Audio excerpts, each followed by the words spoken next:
shangwe. Come on, let's just stand up a minute and just give the Lord a shout. Nataka tuweze kumpigia Bwana shangwe. Are you ready to give the Lord a shout? Uko tayari tupige Bwana shangwe na vigelegele? Are you ready to give the Lord a shout? Uko tayari tupige Bwana shangwe na vigelegele?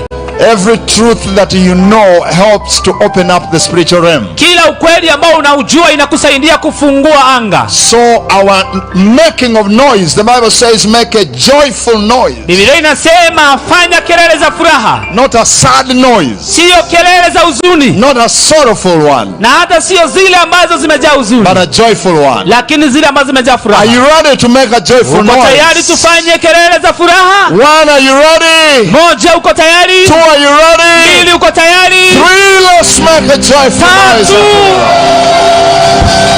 Lift up that flag. Wave the flag before the Lord. Nataka upeperushe hiyo bendera mbele za Bwana. Everybody has a flag. Kila mtu ako na bendera. Lift it up. Inue. Lift it up. Inue. Wave it, wave it, wave it, wave it. It's gonna be alright. Itakuwa sawa. It's gonna be well. Itakuwa vyema. It's gonna be alright. Itakuwa vyema. Hallelujah. Hallelujah.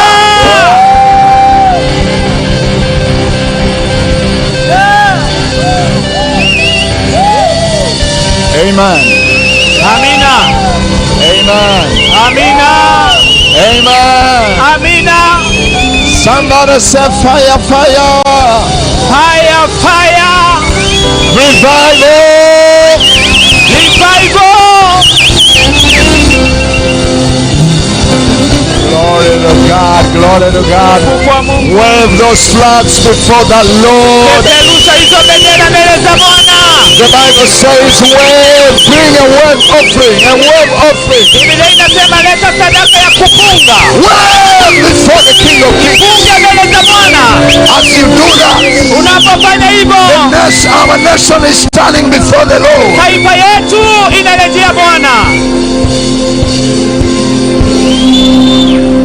Glory to God.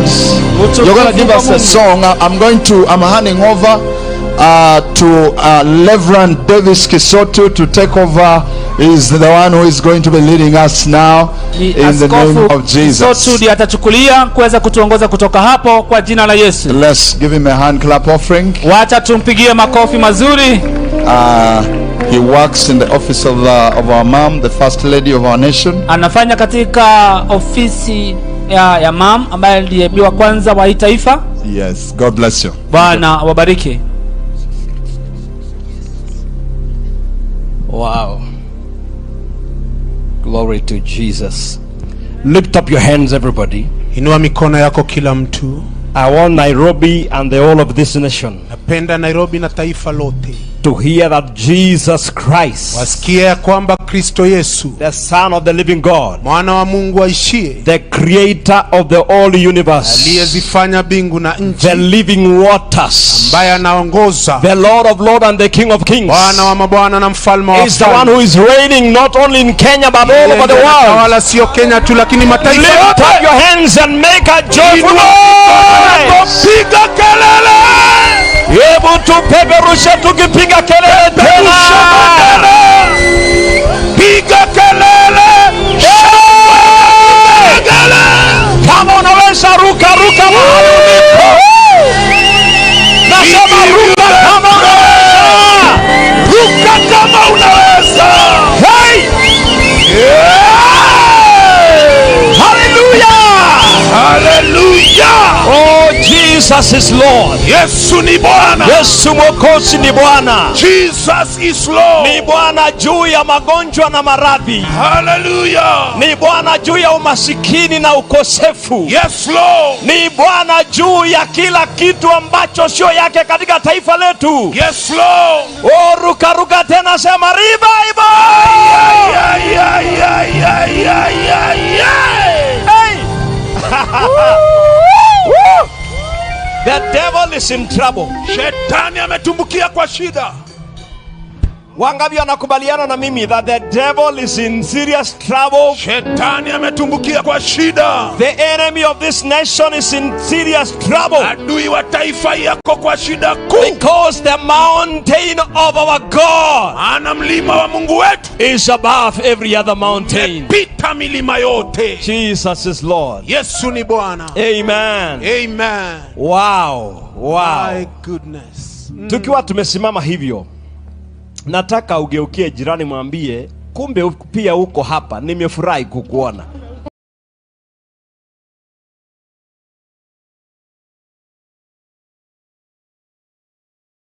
Mwambie hivyo, kumbe hata wewe uko hapa, hata umekuja kuomba. Oh, kumbe Kenya Yesu ndiye anatawala. Praise the name of Jesus. Amen. Tunaingia awamu nyingine ya maombezi yetu, and I'm going to call a man of God. Tamuita mtumishi wa Bwana. In this wonderful day, siku hii nzuri, all graces are here. Neema zote zimekusanyika. We give God all the glory. Tuampa Bwana utukufu wote. So we are going to continue with our prayers. Kwa hivyo tutaendelea na maombi yetu. Bishop Philip Kitoto is the presiding bishop of Kenya Assemblies of God. Baba Askofu Philip Kitoto ndiye anaongoza kanisa la KAG, and is going to pray. Na yeye ataomba and lead us in repentance. Atatuongoza katika toba. For this prayer, praying for the broken covenant, to lead us in repentance for broken covenants. Kuomba kwa sababu ya agano zilizovunjwa. So I ask Bishop to come and continue and lead us. Tamuliza Baba Askofu aje. In Jesus' mighty name. Kwa jina tukufu la Yesu. Praise and worship. Kikundi cha sifa tafadhali. Sure. Hallelujah, thine is the glory. Hallelujah. Amen. Inua mikono yako kwa Yesu. Hallelujah, thine is the glory. Revive us again. Hallelujah. Hallelujah, thine is the glory. Hallelujah. Hallelujah. Amen. Hallelujah. Hallelujah, thine is the glory. Revive us. Hallelujah. Hallelujah, thine is the glory. Hallelujah. Hallelujah. Amen. Hallelujah, thine is the glory. Revive us again. Hallelujah.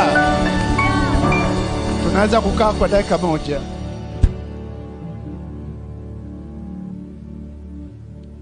Tutaomba kuhusu broken covenants.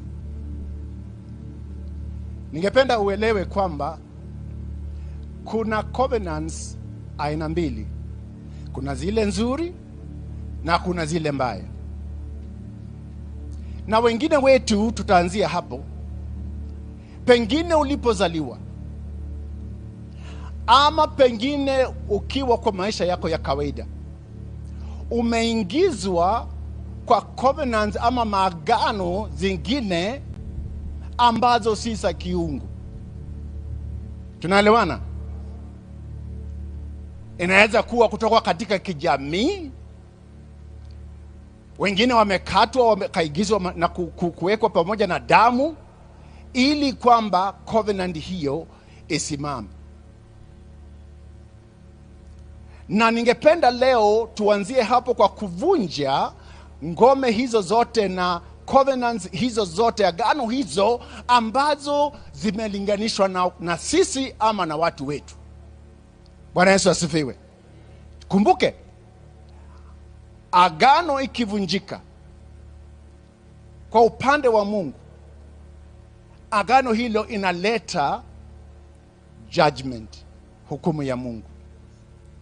Na sisi kama Wakristo wa Kenya, kumbuka Nehemia, wana wa Israeli walipokuwa wameshindikana, wako na mambo mengi katika Nehemia kwanza. Nehemia akasikia vile watu wanasumbukana kwa ajili ya agano iliyokuwa imevunjika. Na yeye akaingia na akaanza kumsifu Bwana. Tumesifu Bwana. Akaanza kuleta toba mbele ya Mungu. Na akaleta toba mpaka akasema, sisi Waisraeli tumekosa.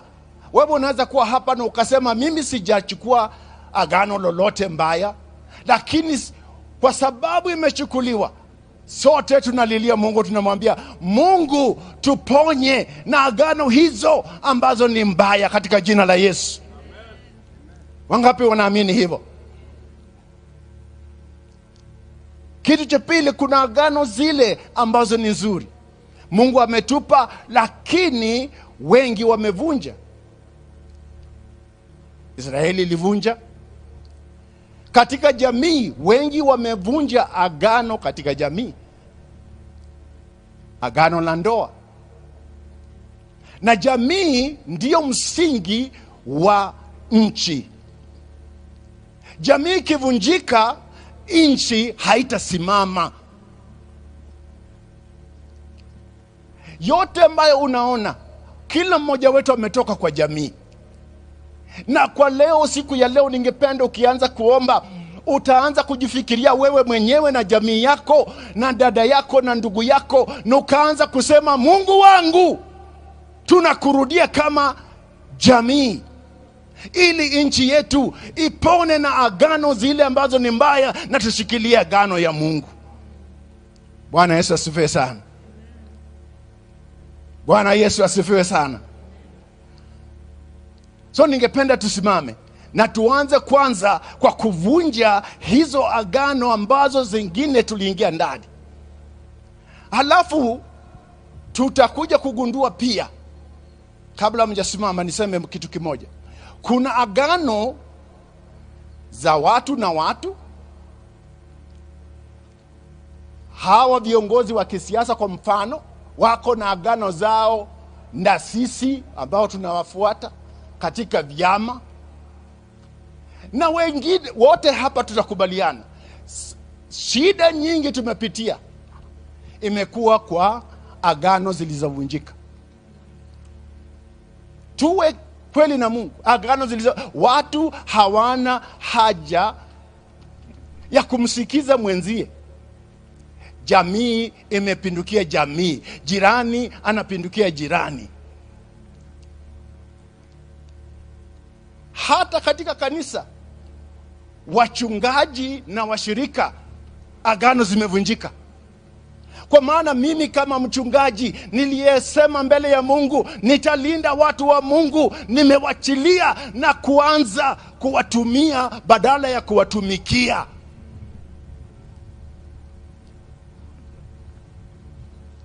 Tunahangaisha watu wa Mungu ni kama wale ambao hawana mchungaji na wewe ndio mchungaji. Kumbuka kanisa lako sasa, na ningependa ukiingia hapo, ukianza kuomba, anza kuombea kanisa lako, anza kuombea kijiji chako, anza kuombea viongozi, anza kutuombea sisi maaskofu, ili tusimame katika agano la Mungu. Maaskofu wengi, wachungaji wengi wamenyemelea washirika. Lazima tutubu, kwa maana ni agano zimevunjika.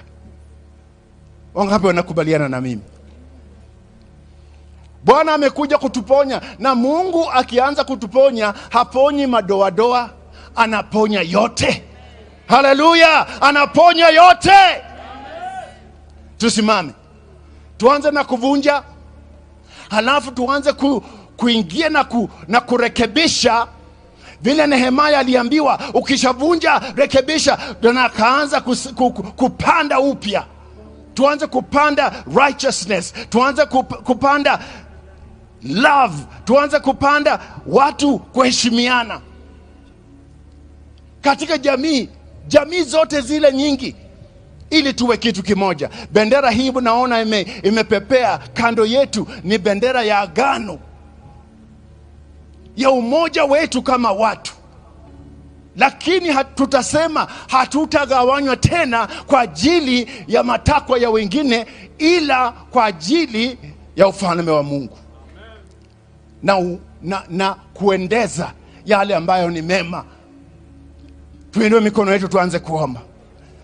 Baba, katika jina la Yesu, tunakuja kwako tukikulilia. Vile Nehemia alikuja Baba, ndivyo sisi tunakuja hapa. Tunajua tumekuwa wapotevu. Ulipotuumba ulisema sisi ni wazuri. Ulipotuumba ulikuwa na sisi katika shamba la Edeni, na tukawa na ushirika wa karibu na wewe, tukawa watu ambao wanapendana. Lakini agano ilipovunjika, ndugu akaua ndugu, ndugu akachukia ndugu, na kutoka hapo Baba mambo ikaanza kuchafuka, na tumekuwa watu wa uchafu. Wengine tumeingizwa katika agano za kale, agano ambazo zimewekwa katika damu na ushirikina na mambo kama hayo. Baba, agano za kale tunakataa katika jina la Yesu. Agano za kijamii ambazo zinatuingiza kuanza kutembea katika njia za uongo, katika madhabahu yasiyo ya kweli, Baba, tunazivunja leo katika jina la Yesu. Haleluya. Mahali damu imepandwa kwa ajili ya agano, Baba, tunatoa, tunang'oa katika jina la Yesu. Simama na watu wako. Tunapanda ukweli, tunapanda neno, tunapanda kupendana, tunapanda kushirikiana, tunapanda Baba ushirika wa Roho Mtakatifu katika makanisa yetu. Ora matekerebasha omadagagaloji bashokara. Baba, tumeumizwa miaka baada ya miaka kwa sababu wale ambao wanatafuta uongozi wanatugawanya kwa agano ambazo zimevunjika. Hawana kuaminiana. Baba, tunaomba siku ya leo, rudisha kuelewana, rudisha kukaa pamoja, rudisha upendo wako, rudisha amani ya Yesu kwa kanisa na sisi wachungaji ambao tumepotea kutoka kwa agano na kuingiza mambo mengine. Baba, katika jina la Yesu tunaombea makanisa yetu, tunaombea wachungaji wetu. Omba. Tunaombea Baba washirika wetu ambao wameokoka. Bwana Yesu, simamisha imani. Bwana Yesu, simamisha uaminifu. Haleluya. Katika jina la Yesu tunakataa ngome za shetani za kugawanya. Tunakataa ngome za shetani za kuleta mambo ambayo itaumiza roho yako Baba. Katika jina la Yesu, simamisha imani. Simamisha imani. Simamisha imani ya watu wako. Simamisha imani ya watu wako Baba, na nyesha baraka zako. Nyesha baraka zako. Nyesha baraka zako, kwa maana tumekurudia. Nyosha Baba mkono wako, tuangalie na macho ya baraka, tuangalie na macho yenye upendo katika jina la Yesu. Shetani ashindwe, shetani ashindwe, shetani ashindwe, shetani ashindwe na mabaya yake yote na agano zake zote. Tunaombea umoja wa jamii. Tunaombea umoja wa jamii.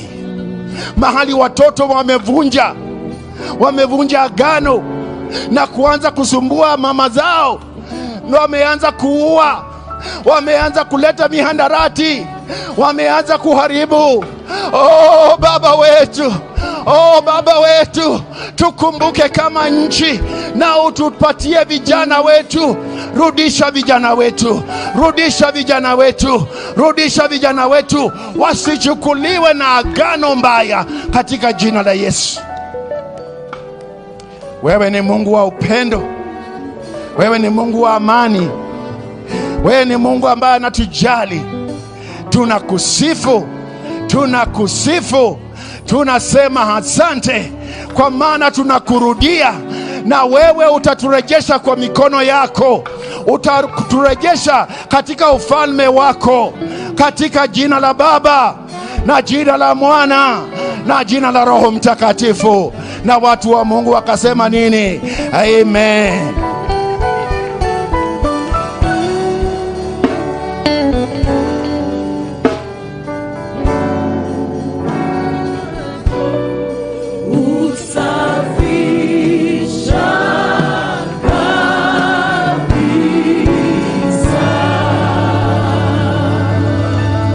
Amen, amen, amen. Damu ya Yesu inasafisha kabisa.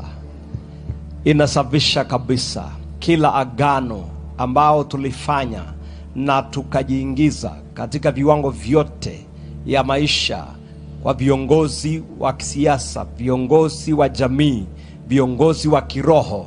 Tumemwambia Bwana tunaomba msamaha siku ya leo, na tunaanza upya katika mapenzi yake. Tuinue mikono, tumpatie Bwana wetu makofi tena, tumwambie asante. Amen. Bwana Yesu asifiwe. Bwana asifiwe. Amen. Hebu nisikie amina ingine. Bwana asifiwe. Amen.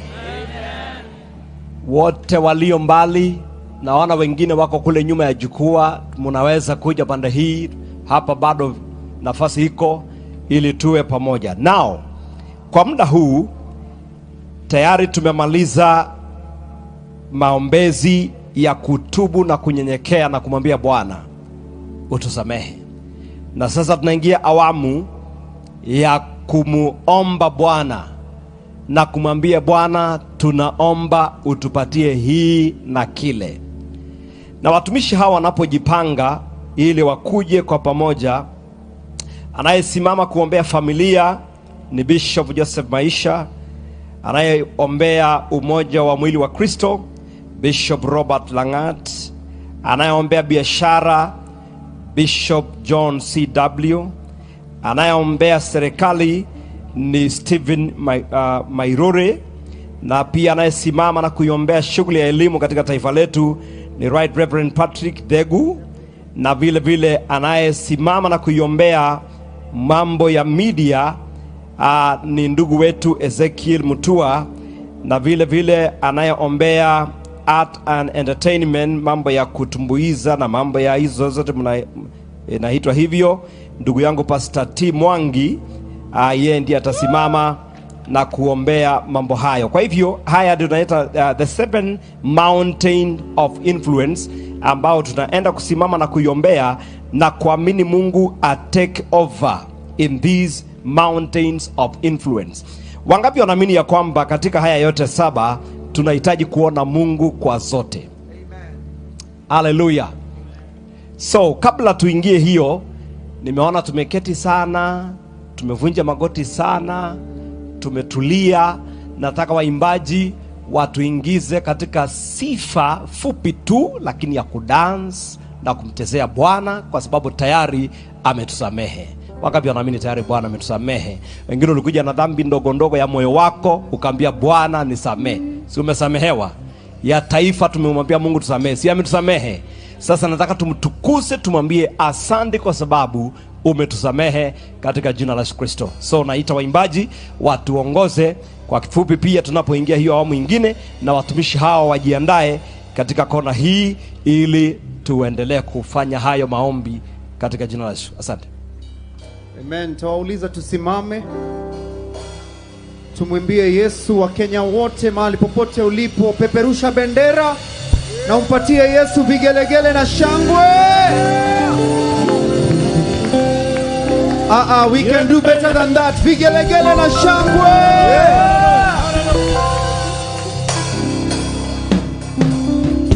Makofi kwa Yesu. Come on, come on. Inua mikono juu.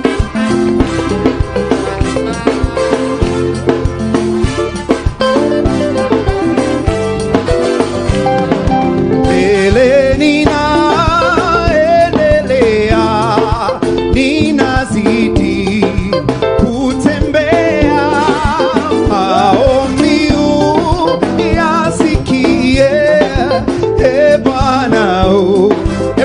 lift up your hands and say, mbele ninaendelea. Mbele ninaendelea, ninazidi kutembea, maombi yasikie, Bwana. Inua mikono tu. Bwana, niinue kwa imani, nisimame, nipande milima yote, Bwana.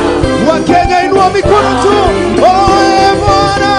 Bwana, niinue kwa imani, nisimame, nipande milima yote, Bwana, nipandishe. Sina tamaa mimi nikae mahali pa shaka kamwe, hapo wengi wanakaa kuendelea naomba. Sina tamaa mimi nikae mahali pa shaka kamwe, hapo wengi wanakaa kuendelea nao. Bwana, niinue kwa imani, nisimame, nipande milima yote, Bwana, nipandishe. Bwana, niinue kwa imani, nisimame, nipande milima yote, Bwana. Makofi kwa Yesu.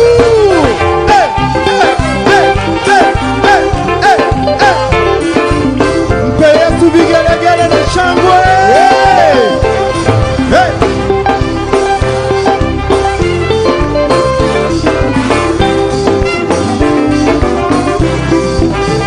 Katika safari yangu, rafiki yangu wewe, katika safari yangu, nitatembea nawe. Katika safari yangu, rafiki yangu wewe, katika safari yangu, nitatembea nawe. Say pamoja na wewe, pamoja na wewe, katika safari yangu, nitatembea nawe. Say pamoja na wewe, pamoja na wewe, katika safari yangu, nitatembea na wewe. Na niongoze safarini, mbele nichukue, mlango ni mwa mbinguni, niingie na wewe. Niongoze safarini, mbele nichukue, mlango wa mbinguni,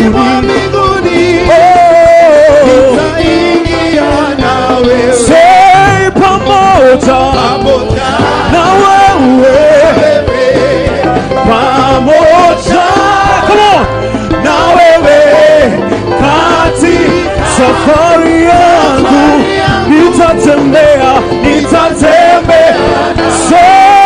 Say pamoja. Come on, put your hands together. Na wewe, pamoja na wewe, katika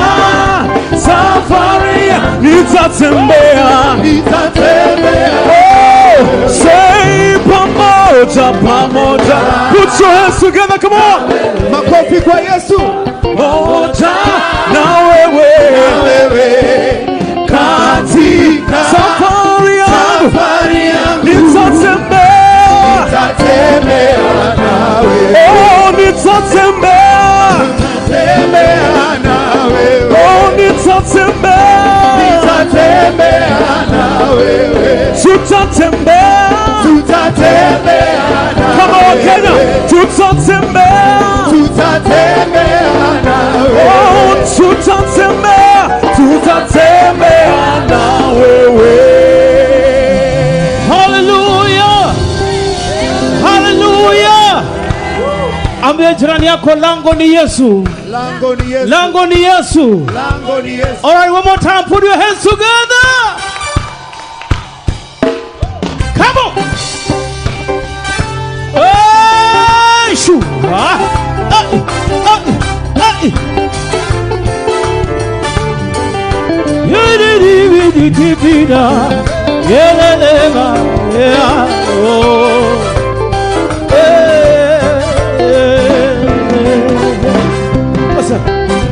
Lango ndiye Yesu Bwana, wote waingie kwake. Lango, lango, lango, lango la mbinguni li wazi. One more time. Say, lango ndiye Yesu Bwana, wote waingie kwake. Oh, oh, oh. Lango, lango, lango, lango la mbinguni li wazi. Hai, lango ndiye Yesu Bwana, wote waingie kwake.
Haleluya, kwa maisha ya daima.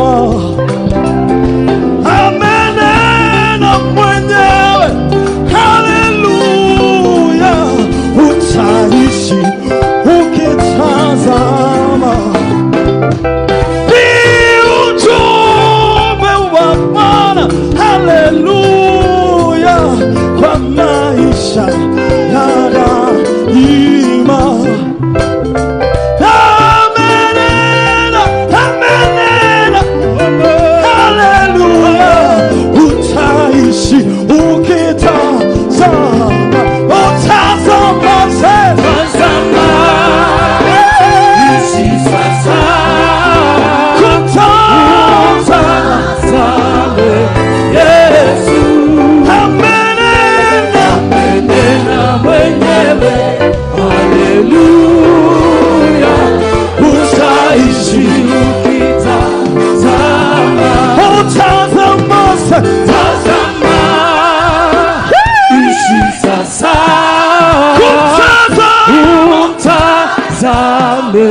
Yesu.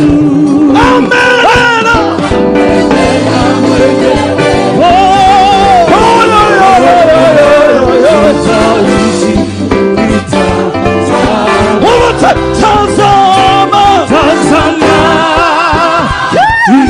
Sasa utazame Yesu. Amenena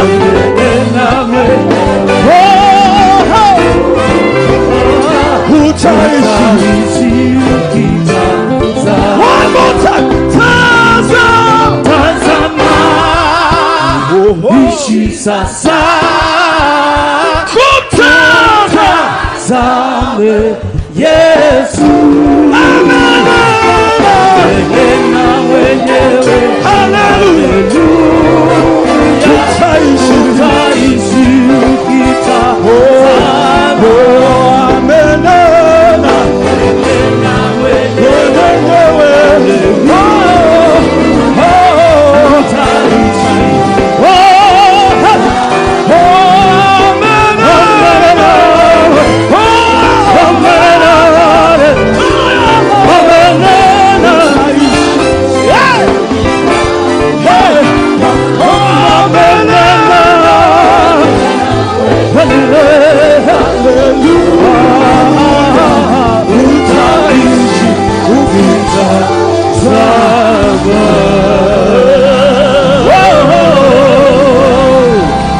Hallelujah. Utaishi ukitazama. Utaishi ukimwona Bwana. Utaishi ukimsifu. Utaishi kuona matendo yake makubwa. Utaishi miaka ya mkokojo. Utaishi kuona Kenya ikipanda kiwango baada ya nyingine. Hallelujah.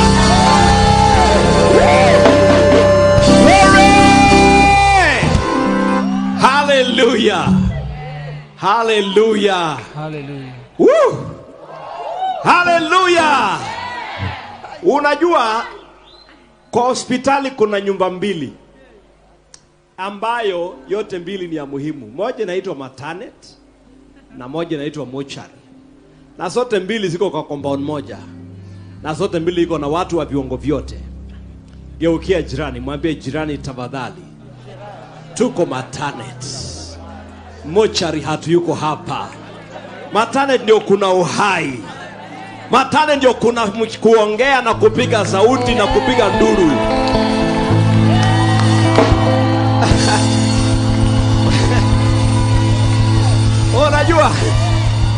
Unajua matane tukiingia ile mahali wadada wanaenda kujitia nguvu pale na kuleta uhai, hiyo haina status. Hata kama ni chaledi ya maendeleo ya wadada, wakati huo ukifika, nduru lazima itoke, kwa sababu kuna kitu inasaliwa. Hallelujah. Wow. Man of God, kuna mabadiliko kidogo ninahisi pamoja na wale tunashauriana hapa. Nafikiri baada ya hii sifa na kutubu na kumwambia Bwana tunahitaji mvua. Nimesema tunahitaji mvua. Si tuchukue muda tumwambie Bwana leo ajaze hewa ya Kenya na mvua. Hallelujah. Hebu peperusha bendera, mwambie Bwana tunahitaji mvua. So wale ambao tulikuwa tunaombea mountain, utangoja kidogo. Let's just cry to God and tell God we need rain. Tumulilie Bwana, tumwambie tunahitaji mvua. So I'm asking Archbishop Harrison Ng'ang'a. Kwa hivyo nitauliza Askofu Mkuu Harrison Ng'ang'a to come and lead us in that level of asking the Lord to give us rain. Aje tuongoze katika eneo hiyo ya kuuliza mvua. In Jesus mighty name. Kwa jina kuu la Yesu. Endelea tu kuweka hiyo bendera juu. Wacha Bwana ashushe mvua leo. Karibu Archbishop.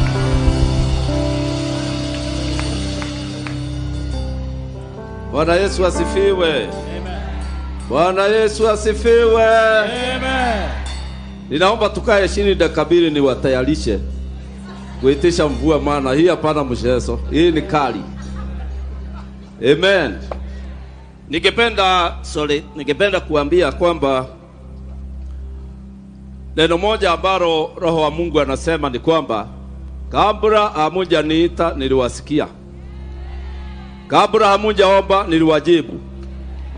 Hiyo ndio ujumbe wa mkutano huu, ya kwamba Bwana alitusikia kabla hatujaomba akatujibu, kabla hatujamuita alituitika. That is the word of the Lord. Na nikipenda niwaambie, kati ya maombi yote ambaye yameombwa katika Biblia, watumishi wa Mungu, our fathers, our excellencies, watumishi wa Bwana, kwaya na wananchi wale walio hapa pamoja na washirika, hakuna ombi lingine lilileta shida kama ombi la kuombea mvua. Kwa sababu mvua ikisimamishwa kuna process inafuatwa, na mvua huwa inasimamishwa na Mungu as a last resort. Na nilipokuwa naangalia Biblia yangu, niliangalia mtu yule aliombea mvua anaitwa Elijah. Alipokuwa anaitisha moto, aliitisha once, akasema moto ishuke ichome watu, ikashoma. Akasema moto ishuke ichome dhabihu, ikashoma dhabihu. Lakini ilipofika mvua iliombewa mara 7. Hii kitu hapana mchezo hata kidogo. Na nyinyi nataka niwaambie hivi, tukiomba maombi haya hapa, halafu mvua ikose kukuja, mtasemaje? Lazima tuinue imani yetu. Haleluya. Imani ya kuitisha mawingu kutoka kosti kuja mpaka huku. Imani ya kuitisha mawingu kutoka bahari kuja mpaka Kenya katikati. Hapana mchezo. Na tena hakuombea mvua kama amesimama. Alikuwa naomba, anasema enda uangalie. Mara 7 akamwambia rudi. Alikuwa naomba maombi ya matarajio. Wadugu na wadada, maombi ya mvua inataka patience and focus. Maana ni vile hatuwezi kuongea ukweli hapa. Kabla hatuja kuja hapa tumeombea mvua. Nani hajaombea mvua? Mbona haikukuja? Hii kitu hapana mchezo. Ukiona Elijah Mtifchibi mwenyewe anaiombea mara 7. Na Yesu mwenyewe aliombea msalaba mara 3. Akasema Baba, kama hivyo inawezekana niondolee hii. Akasema tena, akasema ya 3. Akamaliza. Lakini ya mvua mara 7. Kwanza Elijah aliua washawi. Siku hizi hatuwezi kuua washawi. Kile tunafanya ni kutubu dhambi na kuwaombea Mungu asamehe. Na tumefanya hiyo kazi. Ya pili, kukawa na dhabihu. Na ninaomba wale wote tumetayarisha hii mkutano pamoja, ikifika wakati fulani hii watu mkubali watoe dhabihu, mvua isituaibishe. Tuite halafu kukauke kuliko yesterday. Walitoa dhabihu ya kabila zote 12 wakaweka hapo mbele. Sasa Elijah alikuwa anajua hii ni mfalme Ahab, hii ni jeshi lote la Israel, hii ni watu wote wa Israel. Akajua hapa mvua ikikosa kukuja, mtu mmoja ataumia, ni Elijah. Na mimi sasa nimesimama viatu vya Elijah, ninasikia vile alikuwa anasikia. Jua limekauka ni kali. Na watu wa Mungu wamekutana wanasema mvua ifanye nini? Inyeshe. Na wengi wetu hatujui exactly ni kitu gani kimefanya mvua ikatae wakati wa mfalme ambaye anapenda Yesu, Ruto. Lakini mimi ninaweza kusema ni kwa nini. Wakati Daudi alisimama kuwa mfalme, mvua ilikataa miaka 3. Unajua ni kwa nini? Kwa sababu Daudi ana kitu anaweza kufanya inyeshe. Hata wakati huu imekataa kunyesha, ndio tutubu hizo dhambi za zamani, bingu ifunguke, mvua inyeshe na nchi yetu iponywe. Kwa hivyo tutakuwa na wakati tutatoa dhabihu yetu kwa Mungu, tumwambie hata kama ni shilingi 10, tumwambie hii ipelekwe kwa madhabahu yoyote ya Mungu. Tumemaliza shughuli za kuombea mvua. Na ya mwisho ambayo ni ngumu sana hata kwangu, wakati alikuwa anaombea mvua, aliingiza kichwa katikati ya miguu. Hapo ndio maneno iko. Watu wengine hapa nikiwaambia waingize kichwa katikati ya miguu, ni kama kuwatesa na kuwamaliza. Mimi nafikiria Your Excellency, yule mtu ambaye anaweza kuingiza Elijah, nafikiria shape yake ilikuwa shape ya hasora. Aliwezaje kuingiza mguu? Mahasora wabarikiwe. Na kwa hivyo sitawaambia msimame. Utaingizaje kichwa katikati ya miguu ukiwa umesimama? Please, hata wale ambaye kichwa itafika nusu ama kuota ama ikae tu hivi, tafadhali hivyo ndivyo tutaomba. Tumwambie Mungu wa mbinguni tulete mvua. Na tuitishe wale wanajua kukemea wakemee. Wale wanajua kufunga na kufungua wafungue. Wale wanajua kusaka na kubadilisha hewa wafanye hivyo. Tuseme mimo yote ya dunia hii, the four corners of the world, ibadilishe upepo, ielekeze East Africa, ielekeze hapa Kenya, na mvua ianze kunyesha. Sasa enda inama mpaka mahali utafika. Wewe usijali, wale watafika pale Elijah, mahasura, Mungu abariki. Wale hawawezi, Mungu atakusikia. Maana ni baraka umekula mpaka unashindwa kuingiza kichwa katikati ya miguu. Twende mbele za Bwana tuombe. Inamisha uso wako kwa Bwana. Tumwambie mvua atuletee.